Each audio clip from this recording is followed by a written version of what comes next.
Teksa vendi përballet me kriza të përditshme ekonomike, politike dhe sociale, kryeministri Edi Rama ka zgjedhur të ndajë me publikun një moment që sipas tij hyn në histori, nisjen e vizitës në Vatikan nga Gjenaxhano në bazilikën ku ndodhet shëmbulltyra e Zojës së Këshillit të Mirë, e njohur si Regina di Albania, një ndalesë simbolike e paraqitur si ngjarje madhore shtetërore, ndonse dera e kësaj kishe ka qenë e hapur për shekuj për çdo që ka dashur ta vizitojë. Në një postim të gjatë në Facebook, Rama e cilëson vizitën si të paprecedent për një kryeministër shqiptar, duke theksuar se që nga viti 1467 asnjë kryetar shteti apo qeverie shqiptare nuk e kishte shkelur pragun e kësaj bazilike, një fakt historik që kryeministri e paraqet si një lloj borxhi të shlyer personalisht mes referencash fetare, kombëtare dhe simbolike. Sipas Ramës, në këtë bazilik, ku pranë Zojës së Shqipërisë qëndron edhe flamuri kombëtar, kanë kryer rite thuajse të gjithë papët e Romës, ndërsa përmend edhe Papa Leonin e 16, i cili sipas tij e vizitoi Gjenazhanon më një herë pas zgjedhjes, por kjo narrative ngritur në nivele lavdie historike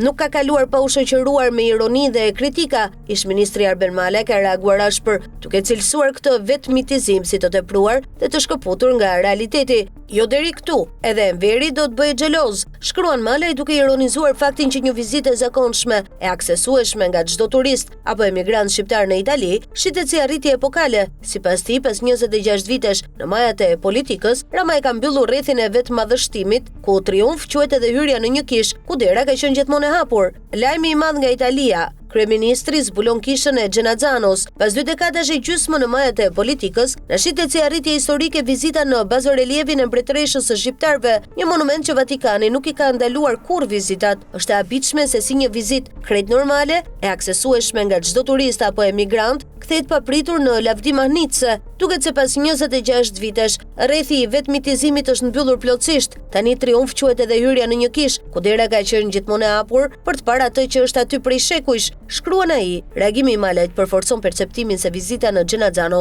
po shërben më shumë si material për narrativ personale dhe simbolik politike, sesa si një zhvillim real me peshë shtetërore. Ndërsa Rama vijon në agjendën e tij në Vatikan dhe takimin me Atin e Shenjtë, debati publik duket se mbetet jo tek përmbajtja e vizitës, por tek mënyra se si ajo po kthehet në spektakël komunikimi.